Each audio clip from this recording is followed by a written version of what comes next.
ಹೌದಾರಾಯನ ಓಲಗ. ಇದಕ್ಕೆ ಇನ್ನೊಂದು ಹೆಸರು ಕೋಡಂಗಿ ಕುಣಿತ. ಇದು ಕರ್ನಾಟಕದ ಜನಪದ ಕಲೆಯಲ್ಲಿ ಒಂದು. ನಮ್ಮ ಕರಾವಳಿಯಲ್ಲಿ ಹೌದಾರಾಯನ ಕುಣಿತ ಅಂತ ಕರೀತಾರೆ. ಇದನ್ನು ನೀವು ನಮ್ಮ ಕುಂದಾಪುರ ಮತ್ತು ಬೈಂದೂರು ಭಾಗದಲ್ಲಿ ಆಚರಣೆಯಲ್ಲಿರುವುದು ನೋಡಬಹುದು.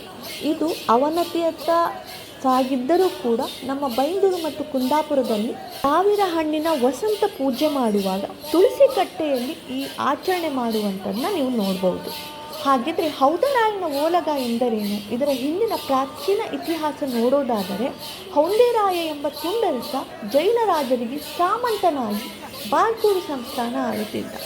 ಆತನ ಆಳ್ವಿಕೆ ಜನಪರವಾಗಿತ್ತು. ಆತ ಕಲಾಪ್ರಿಯನೂ ಆಗಿದ್ದ. ಆತನಿಗೆ ಹೊಗಳಿಕೆ ಅಂದರೆ ತುಂಬಾ ಇಷ್ಟ ಆಗಿತ್ತು. ಆತನನ್ನು ಹೊಗಳಲು ನಮ್ಮ ಕರಾವಳಿ ಜನ ರೂಪಿಸಿದ ಕುಣಿತವೇ ಹೌಂದೇರಾಯನ ಕುಣಿತ. ಹೌಂದೇರಾಯನ ಓಲಗದಲ್ಲಿ ಈ ಹಾಡು ನೃತ್ಯದಲ್ಲಿ 6 ಭಾಗಗಳಿವೆ. ಓಲಗ ಸಂಧಿ, ಬ್ಯಾಂಟಿ ಸಂಧಿ, ಕೋಡಂಗಿ ಸಂಧಿ, ಶಿವರಾಮ ಸಂಧಿ, ಕೋಲಾಟದ ಸಂಧಿ, ಅರ್ಪಿತ ಸಂಧಿ. ಹೊಗಳಿಕೆ ಹಾಡು ನೃತ್ಯ ನೋಡಿದ ಹೌಂದೇರಾಯ ಇದನ್ನು ಕಡ್ಡಾಯಗೊಳಿಸಿದ.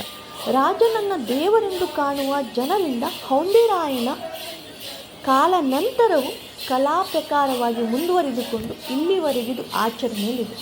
ಹೌಂದೇರಾಯನ ಓಲಗ ಪೂರ್ವಜರಿಂದ ನಮಗೆ ಬಳುವಳಿಯಾಗಿ ಬಂದಿರುವಂಥ ಒಂದು ಕಲಾ ಪ್ರಕಾರ.